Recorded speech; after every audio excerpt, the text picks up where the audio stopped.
No final do século I depois de Cristo, um ex-escravizado originário da Ásia Menor, cujo nome verdadeiro não sabemos, criou uma escola de filosofia em uma nova cidade na costa oeste da Grécia.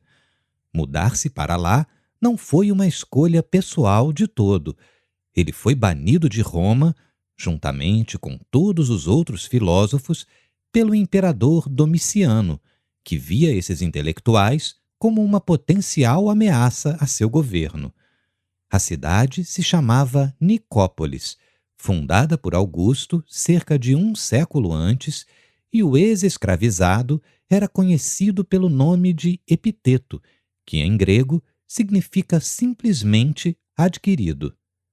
Durante os anos de funcionamento, a escola de Epiteto atraiu muitos alunos e visitantes ilustres, em especial o imperador Adriano, que era bem mais favorável aos filósofos do que alguns de seus antecessores. O próprio Epiteto não escreveu nada, mas um de seus alunos, um jovem chamado Arriano, que viria a se tornar também um importante historiador, anotou as conversas realizadas na escola e as reuniu nas Diatribes de Epiteto.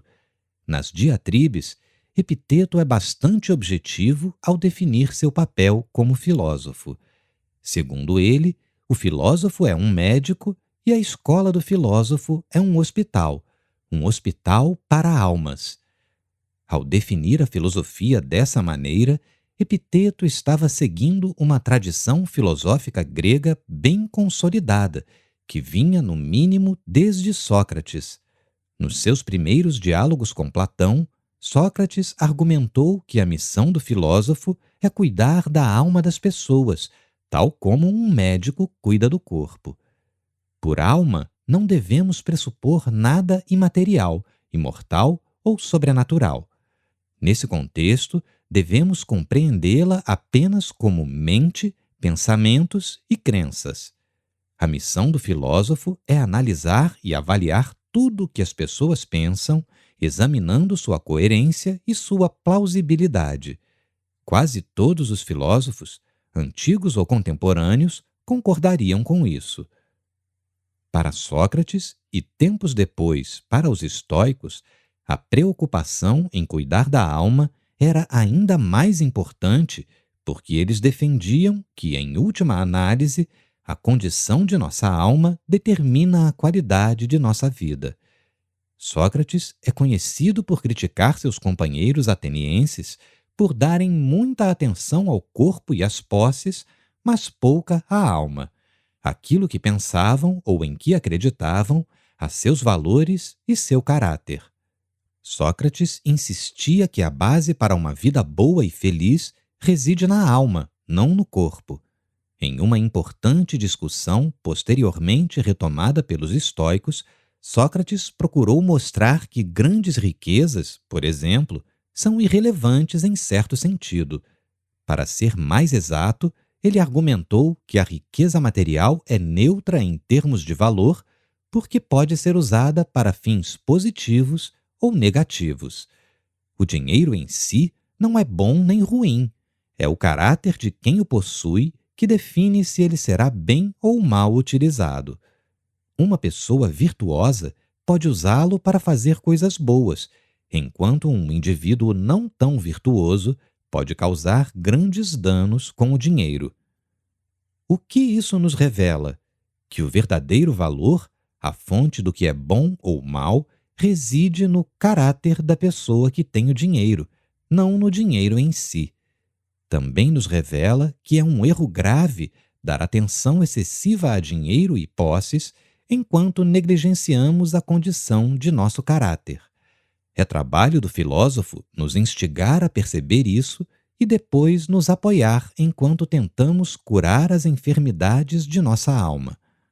Uma possível conclusão dessa linha de pensamento seria dizer que devemos focar apenas em nossa alma e parar de prestar atenção em coisas como sucesso profissional, dinheiro e reputação.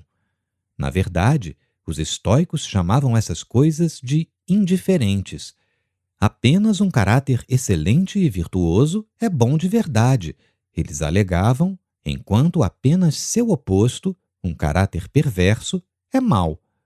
Todas as outras coisas são indiferentes. Alguns filósofos posteriores a Sócrates pensavam exatamente assim. Os cínicos, dos quais o mais famoso foi Diógenes de Sinope, que, segundo consta, chegou a viver em um barril, ao menos por um tempo. Diógenes buscava um caráter virtuoso e excelente em detrimento de todas as outras coisas, defendendo uma vida austera e simples em harmonia com a natureza. Conta-se que, ao ver uma criança bebendo água com as mãos, Diógenes disse: "Uma criança me superou na simplicidade de viver", e em seguida jogou fora uma das poucas coisas que tinha, um copo. Zenão, o primeiro estoico, se sentiu atraído durante algum tempo pelo modo de vida cínico, mas, por fim, o considerou insatisfatório. Sócrates tinha dito que o dinheiro podia ser usado para objetivos tanto bons quanto maus, mas se você não tivesse dinheiro algum, seria incapaz de fazer algo bom com ele. Como Aristóteles havia observado, algumas virtudes parecem exigir certo grau de riqueza, como a generosidade ou a caridade. E não só isso, mas a intensa aversão de Diógenes pelas posses parecia exceder a afirmação de que essas coisas são apenas indiferentes.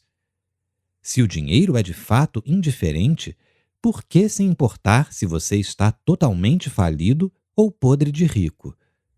Diógenes dava a entender que era sempre melhor ser pobre do que rico.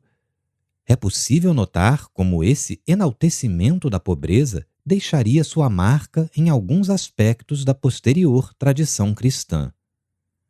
Mas não era assim que Zenão enxergava as coisas. Diógenes acreditava que devemos viver em harmonia com a natureza.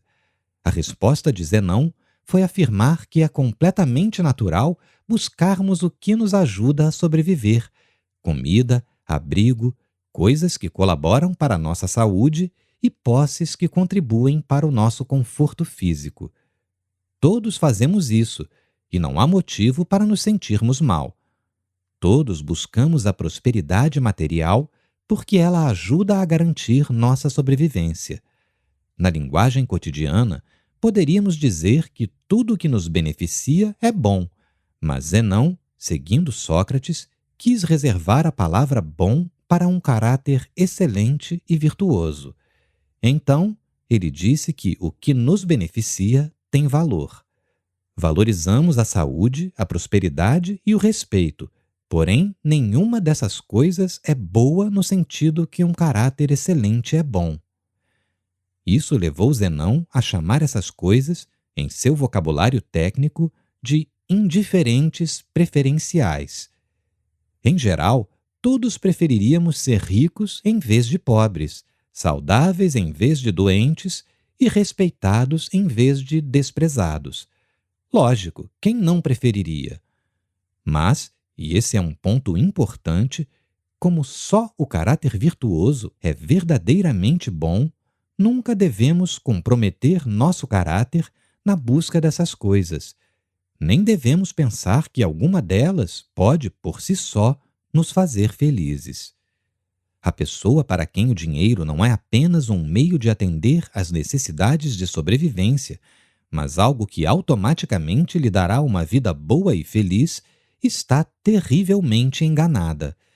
A pessoa que compromete a própria integridade na busca por fama ou dinheiro comete um erro ainda mais grave, pois danifica o próprio caráter, a única coisa verdadeiramente boa, por causa de um mero indiferente.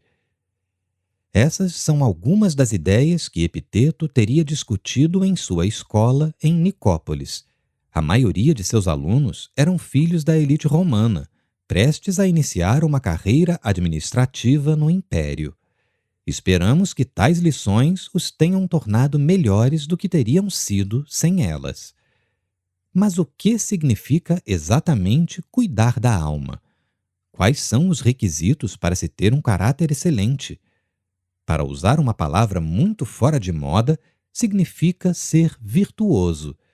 Significa, em especial, ser sábio, justo, corajoso e prudente. As 4 virtudes cardeais, segundo os estoicos. É isso que significa ter um bom caráter e ser uma boa pessoa.